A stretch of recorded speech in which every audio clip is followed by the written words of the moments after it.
All right, welcome to another episode of Rooting for Laundry. I am your host, Johnny McDonald, on this snowy day, Monday, um, February 1st, first of the month. It's episode number 37. You can follow us at Root for Laundry on IG and Twitter.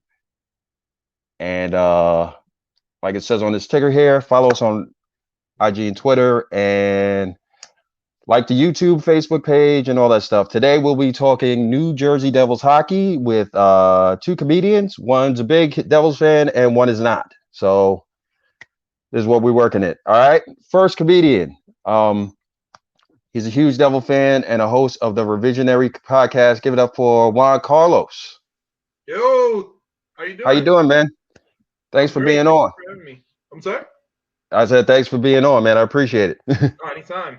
All right, my next comic, he's the commissioner of the Comedy Fight Club, and he's not a fan of the Devils, but he's here to, talk a little garbage. Give it up for Matt Maran.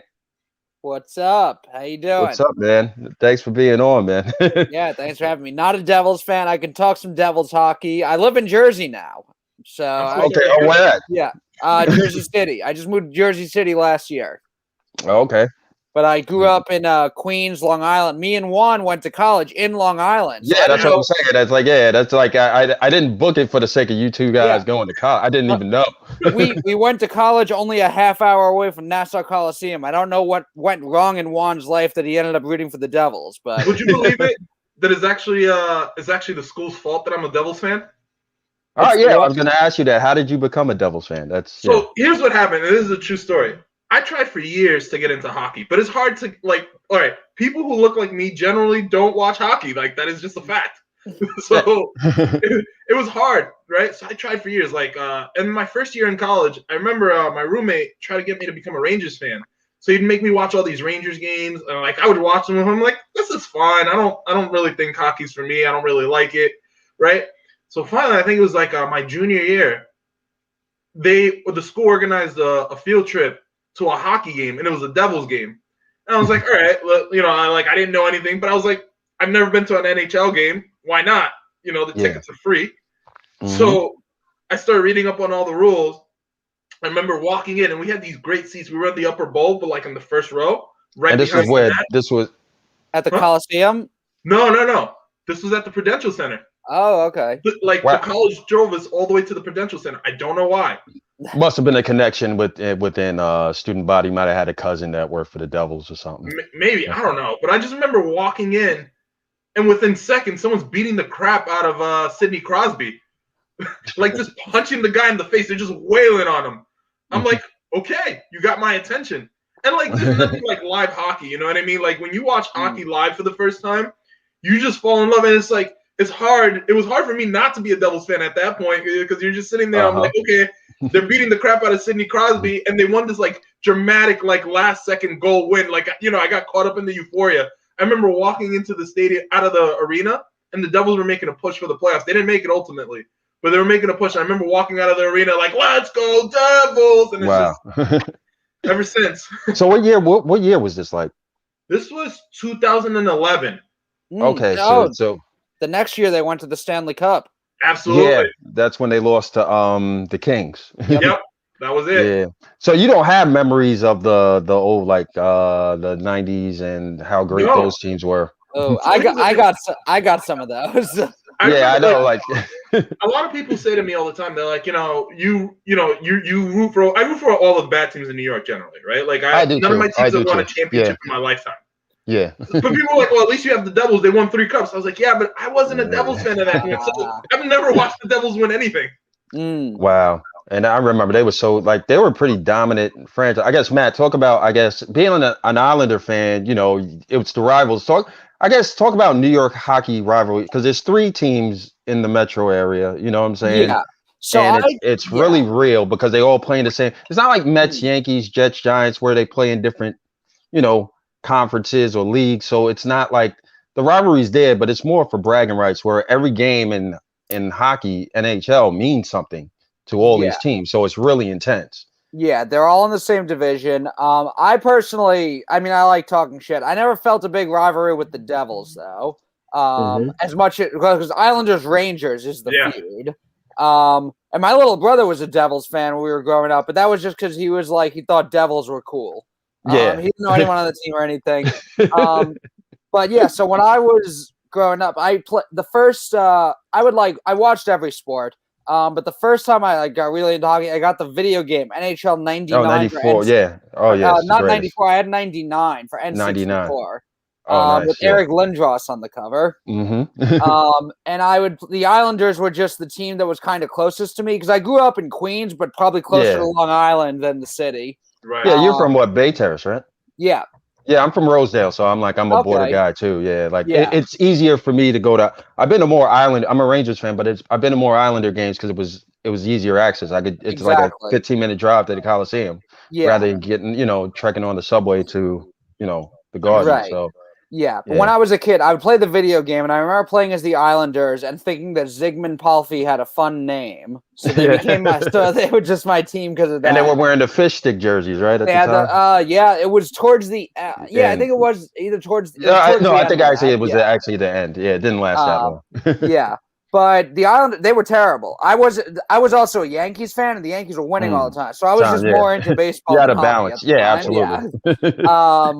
But I didn't realize till like years later in hindsight, I'm like, oh, you know what? Fuck Mike Milbury. He ruined a childhood I could have had of enjoying hockey this whole time. So I ended up, same thing, like I'm a basketball fan now, I'm a Knicks fan. When you root for a team that just never really has hope, you kind of have other teams that you kind of pick up and root for a little bit. Absolutely. So my guy was Mike Modano because he was the American who was scoring as much as all the Canadians. So in Dallas, right? Yeah. So that late Dallas Stars team, those were my favorite teams. When I was watching, once the Islanders were eliminated, I was a Stars guy, and they Brett won Hull the stem. Was on there, right? Brett Hull, Jamie Lagenbrunner, Sergei Zubov, Ed Belfour. Yeah, I remember playing with those guys. Yeah, and they moved to Dallas. It was pretty cool because they moved from Minnesota, so it's like it's kind of like it was cool. A lot of people had the jerseys and stuff. So So I didn't see as much. I was born in 90, so 95 when the Devils won their first cup. I wasn't enough into it to really understand everything, especially not understand trap defenses. We didn't have hockey in the Bronx yet at that point. But 99, the Dallas Stars win the cup. I don't care if Brett Hull was in the crease. They still won the cup. It was cool to me. Fuck the Sabres. The next year, the Stars get to the cup again. The Devils win that was the second one the Devils won. And that was there where Jason Arnott hit the goal in overtime. And I was devastated because I wanted Mike Madonna to win again. You went actually to the actual game? No, I didn't go to the game. I was just watching. I didn't start going to games until I went to Stony Brook. I had a friend there who was a big Islanders fan, and the team was so bad at that point. Yeah, they were giving tickets away. Yeah, $10 with the student discount. And Chipotle gift card, so you got a free Chipotle meal after the game, which cost about $10, so you ended up breaking. It evens out, but yeah, those. I mean, we won't get too much into the Islanders on the Devils show, but So I remember the Devils beating the Stars in that '99 Cup, and then a few years later they won again with against the Ducks. But yeah, it was just. I didn't really dislike them because they had like likable guys. Like it's more fun, like Scott Niedermayer, Scott Stevens. They could be, and those guys were there. Danico, they were there for a long time. People kind of shit on them because they were a defensive team and kind of boring to watch play. Yeah, but they were like a unit. They were like the Spurs of the NHL, so to speak. Exactly. Superstar. I always enjoy that in sports. Even a baseball game that's a pitcher's duel. I'm into the sport enough that when something is happening that like. If nothing is happening as far as scoring goes, but there's a reason for it, I want to look into that reason and see why it's happening. So I find it interesting. I'm saying. Yeah. So I get Juan. I guess get back to you. I guess so. You experienced. So you didn't even experience going to the Meadowlands for a game, right? No, I didn't get to do any of that. That's what I'm saying. Like I feel like I got robbed of like this. Like first off, here's the thing. I think. I'm gonna backtrack here. I think hockey was like a well-kept secret, right? Like I had heard of hockey, but like I didn't. Like no one told me how awesome hockey is. Like I think it's easy as the best live sport, like bar none. Like it's better than football, it's better than basketball. Like you just can't compete. So I didn't get to experience any of that. And like to Matt's point, like I wish Stony Brook had taken me to an Islanders game because I think I would have been an Islanders fan. Yeah. As they were. Also, it make my clothing options a lot easier because it matched all my Mets and the Knicks gear. Yeah, that's true. But what's funny is like I learned all the rules of hockey through like the video games. Video games will teach you, or any sport for that matter. Like NBA, baseball, anything. You learn like I didn't know what an icing was till I played NHL. I didn't know what a 2-line pass was. I didn't know all these things. And it's like I think without video games, I don't think I would know too much of anything about hockey. You know what I'm saying? Right. Like, and as a Ranger fan, 94 was like a real high because at the same year the Knicks went to the final. So like, the whole city of New York was just on a high. And, that I guess the Rangers was the last team that I root for that I experienced win a championship. Even though, like I said, I'm not a diehard high, like I'm a casual, like I've been to one Ranger game all my life. And it's like, and they're expensive too. The Garden's the worst, man, because they charge like an arm and they're like, you can go to Islander games. Yeah. That's how most Rangers fans are. They're casual and barely go to games. Yeah, because they can't afford it. That's what I loved about being an Islanders fan. And I think I haven't been to a lot of Devils games. I mean, you can correct me if I'm wrong. I feel like the people who go to Devils games, definitely people who go to Islanders fans know everyone on the team. Absolutely. So it's interesting because just for a little background, I was telling Johnny I used to live in Florida, so I've actually been to almost as many Lightning games as I've been to a Devils game. Okay. And like I will say that the big difference is like when you're at a Devils game, it's like Devils fans, they know what they're talking about. You know what I mean? Yeah. Like it's almost weird how much they know because like they know enough details just to heckle a guy in the weirdest way possible. Like like a guy will touch the puck and be like, "Boo! You touch your grandmother's underwear when you do her laundry," and you're like, "What?" Hockey chirps and shit talk I think is the best in all of sports. Yeah. And the fans are so rowdy. It's a different type of rowdiness compared to I've seen so many fights. And it's like the few, like I went to Islanders Rangers at the Barclays Center, which is a terrible place for Barclays Center is terrible for hockey. Thank God the Islanders are getting a new arena.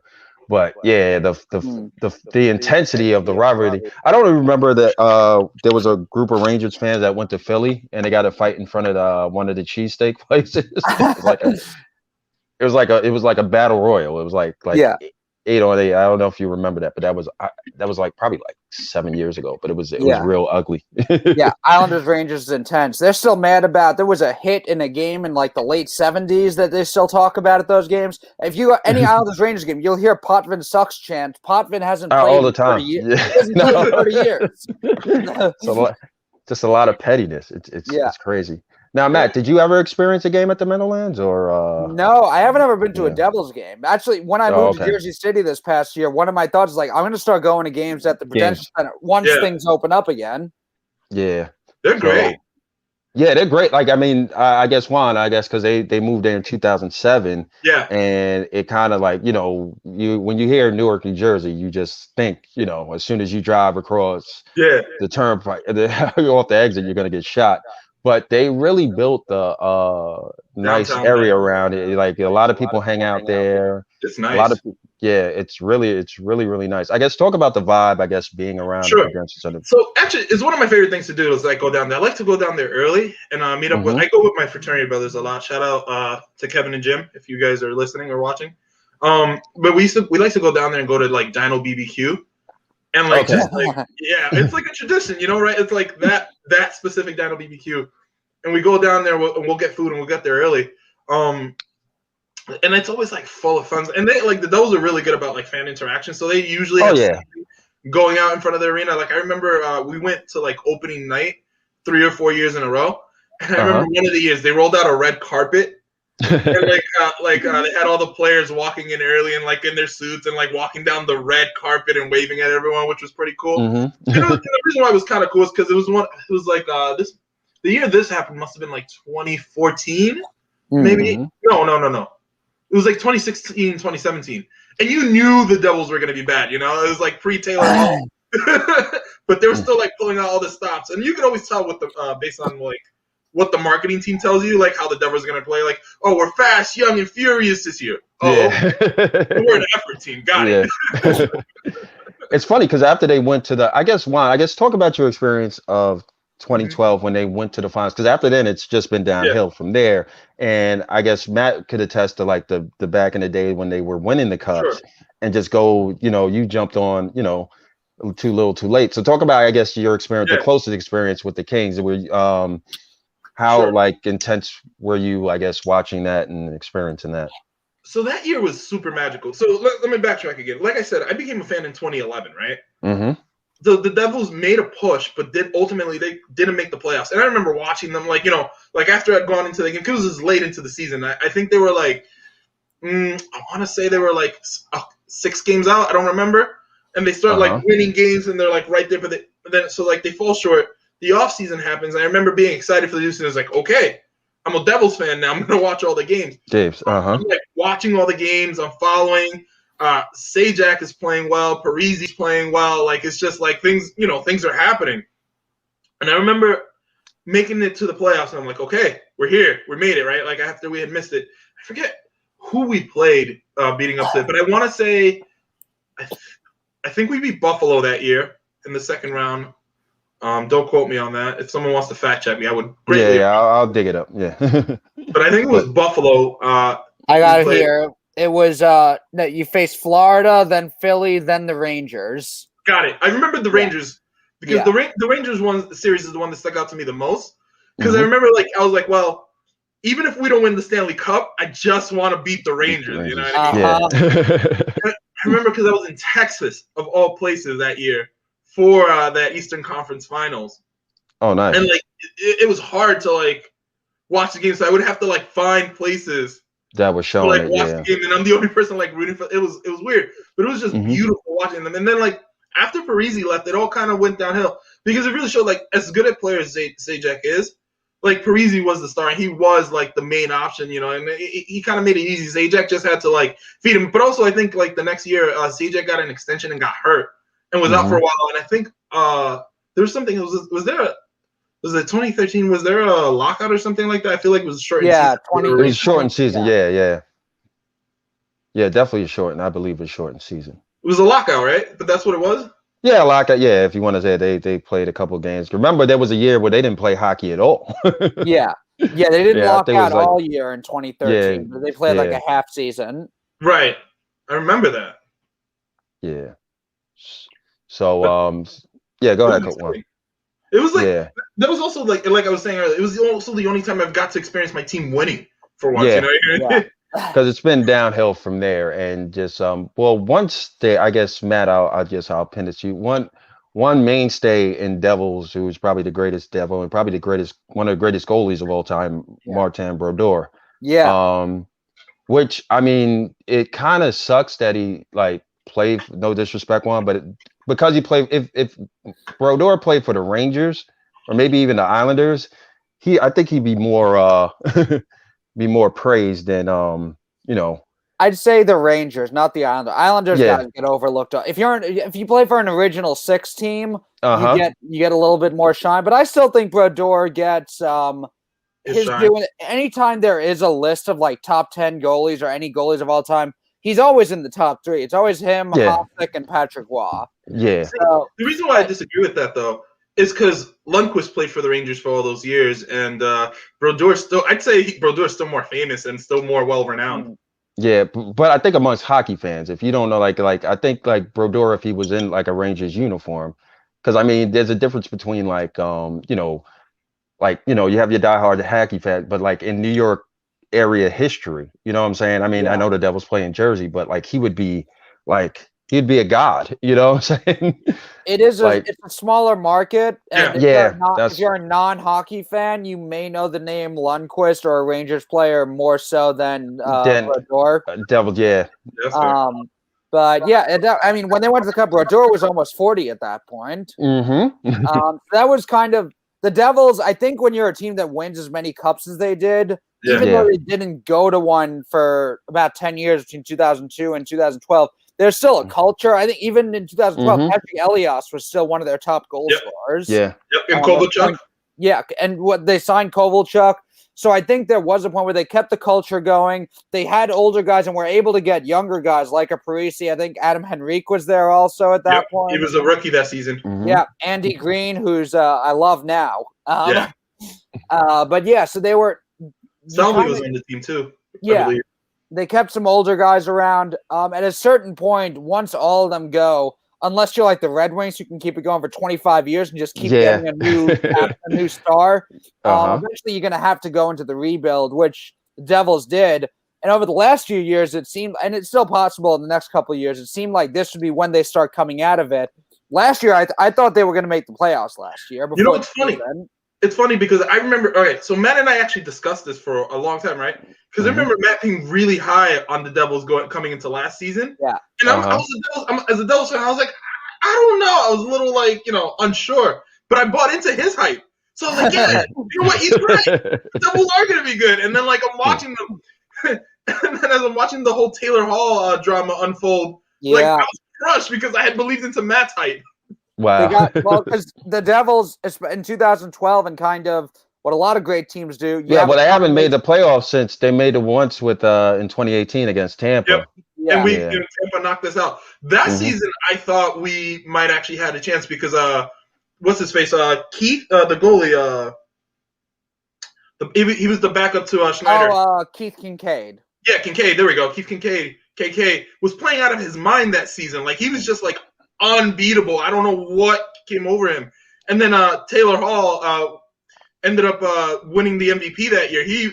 I think that was his best season in the NHL. So I really thought, I didn't think we were going to win the cup, but I was like, I think we it's going to be a run. It's a good playoff run, yeah. I think we had played Tampa 4 times that season. We had beaten them 3 out of 4 times. Oh, okay. So the chances were there. I thought we had a chance in that series, and Tampa was the top team. Yeah. I have a funny story about Keith Kincaid. So I went to an Islanders Devils game. This was a few years before, 2016 or 17 maybe. It was Keith Kincaid. I think it was his first year. He was the third string. Barclays or Coliseum? Coliseum. Okay. So I don't know if it was before they had moved to. Actually, it may have been Barclays. Because I know they were going back and forth. They were going back and forth for a bit. I'm not. Yeah. I like going to the Coliseum more. Even though it's a dump, but it's our dump. Yeah. So Keith Kincaid was the third string goalie for the Devils, and during the game, I was with my old college roommate, who's diehard hockey fan, Islanders fan also, but knows more about hockey than any person I've ever met in my life. We're sitting in the upper deck, and all of a sudden he elbows me and is pointing down our row of seats in the upper deck, and is look over there. I'm like, yeah. He goes, you see that? And I'm like, see what? And he goes, that's Keith Kincaid over there. He's the third string goalie. Sometimes they'll come up and just hang out in the crowd and watch the game because third string's never going to get to play. Who the fuck recognizes by face the third string goalie of not even your own favorite team? Yeah. That's hilarious. Yeah, I was sitting 15 away from Keith Kincaid watching the Islanders Devils game. That's hilarious. It is amazing because, you see, in baseball, or everybody's in uniform watching in the wherever they're supposed to be at, and he's in the crowd. Just, I'm not going to play. Yeah, I'm not going to play. No one's going to recognize him and bother him because no one's going to recognize the third string goalie. Except my fucking roommate who's autistic, I guess. Wow. I mean, it's harder in hockey too because they're wearing the visors and the helmets. Yeah, I say besides the NBA, any as a Mets fan, I remember John Overwood used to take the 7 train to Shea, and then nobody okay. Yeah, nobody would really buy. Yeah, NHL and MLB both aren't great at marketing their players either. That's true. Yeah, they're not. Like with baseball, I was like, if you ask somebody who's the best who's the face of baseball, I mean, we probably know it's maybe Mike Trout or whatever, but nobody else would know. You know what it is? Baseball, non-Dominican baseball players. Yeah, I'm saying this. Non-Dominican baseball players don't have the cool factor. It's only us Dominicans that have the cool factor. They do a bad job of marketing us. And black guys. Ken Griffey Jr. was the coolest. Oh yeah. Okay. Yep. Yeah. I'll give you that. But I'm saying right now, only the Dominicans are cool. Fernando. Yeah. Well, black people don't play baseball anymore. So. Mike Trout, not cool. You'd think Yeah, they'd be really you're great right. at stealing bases. Yeah. Okay. Yeah, that's probably. But oh, actually, they are. But They it's usually legal. are, It's too. legal. It's legal. So Yeah. But it's not the same. But like yeah, with the Devils, man. I mean, you like now you think. I guess how do you think of the future of the Devils now and going forward? So I've been watching them this season, and I legitimately think we're underrated. Like people are not giving us our just desserts. I watched that first game against Boston, right? And Boston was supposed to kill us because Boston's one of the favorites. They won the what is it called? The President's Cup, I believe it's called, right? For like the most With wins. best record, yeah, most wins, yeah. Yeah, so they won that last season, and game one, like they were supposed to crush the Devils, and the Devils took them into overtime and lost in a shootout. So I was like, okay, and then we beat them the second game, and then even against Buffalo, Buffalo was supposed to crush us too, and they beat us in the first game, but we just took them yesterday. So I really do think the Devils are a lot better than they're giving us credit for. Ty Smith has been a revelation. Like no one expected Ty Smith to be playing as well as I have, but Devils fans, we've known about Ty Smith for a while. And as a matter of fact, I think part of the problem last season was that we had a problem on defense. And there was this weird rule, and Matt can correct me on this because I don't fully understand it. But like if you're a teenager or something like that, like if you're 19 or younger, if you get sent down to the AHL, is it, Matt? Or junior? AHL. Yeah, they can't call you back up.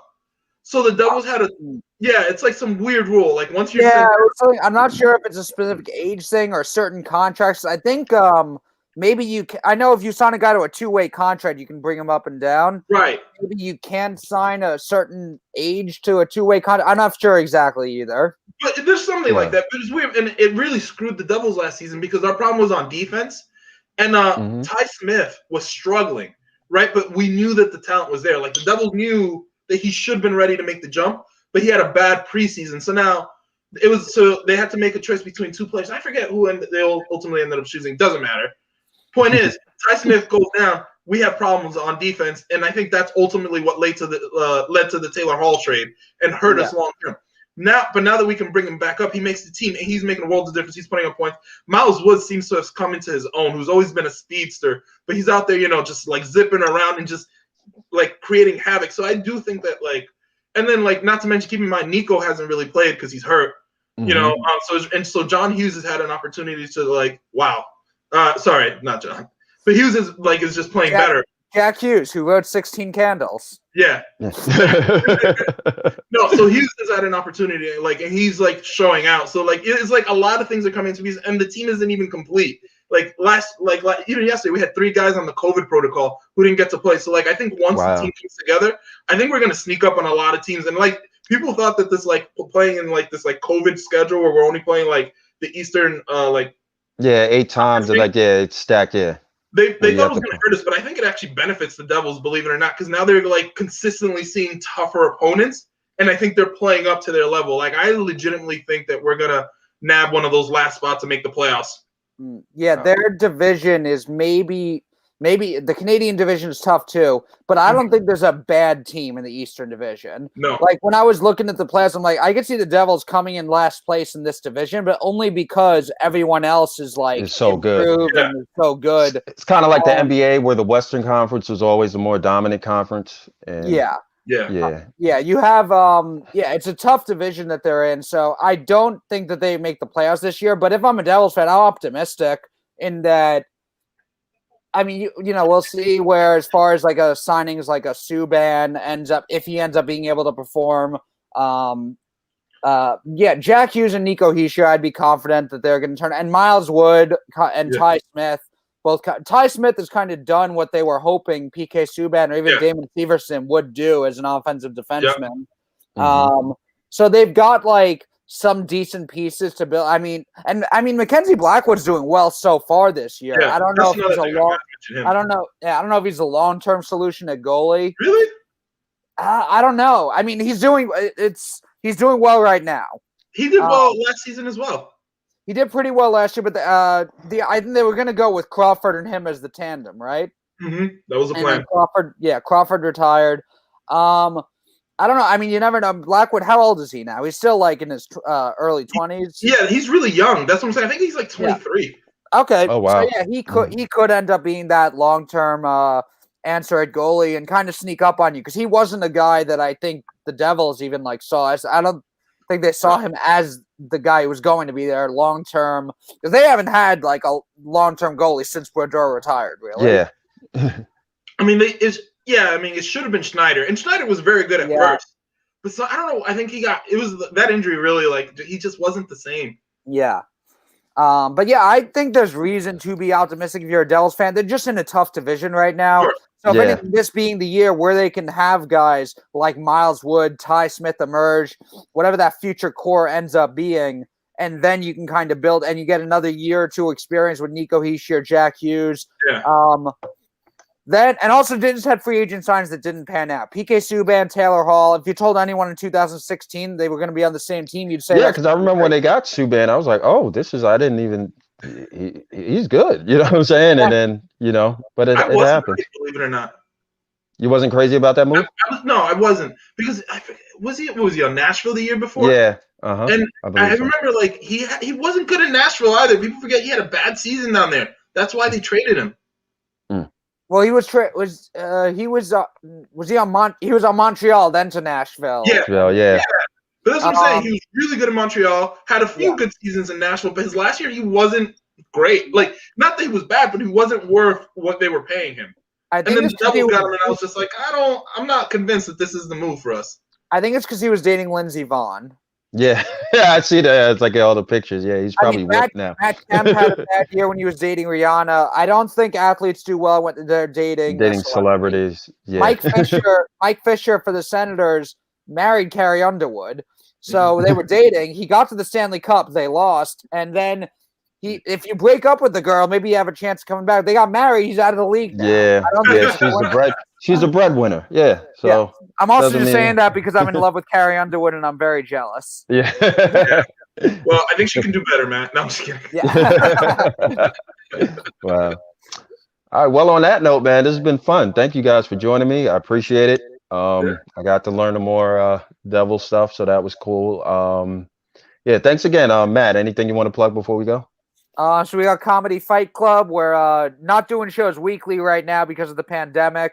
We were doing some outdoor shows during the summer months when it was warm enough to do them. We've been posting some of those shows up on our YouTube channel. And when we have a new one, I know our next one is February 14th. A couple days after that, it'll be live streaming on the YouTube channel. It's at youtube.com/Comedy Fight Club. You can follow us on Instagram and Twitter at Comedy Fight NYC. And we have a Patreon page where we put bonus content, a bonus podcast on there talking about it. It's an amazing roast battle show.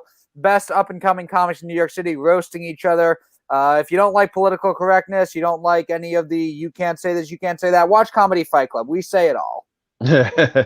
Definitely. Thanks, Matt. Juan, anything you want to plug? Yeah, so if you haven't already, please check out the Revisionary podcast. It's a cool concept. The way it works is we bring on guests who tell a nonfiction story about their lives, about something they wish had happened a little bit differently. Then they have the opportunity to retell the same story, except this time they can change any facts or details about the story that they like. And we discuss the impact of the changes that they made. Every Wednesday, we drop a new episode, and we're available on every streaming platform. So Apple, Spotify, Stitcher, anywhere you listen to your podcast, check us out, Revisionary Podcast. And follow us on Instagram, Revisionary Podcast, Twitter, Revisionary Pod. Dope, man. Guys, thank you so much for coming on again. I'll see you next time, man. Awesome. All right, thank you for having us. All right, man. Later. All right, guys, that was Juan Carlos and Matt Maran. Follow them on their social medias, as you see on the ticker. Follow us at Root for Laundry. Follow us on the YouTube channel, Facebooks, all that stuff. Tune in next time where I have another guest and another team. My name is Johnny McDonald. Thank you again. Peace.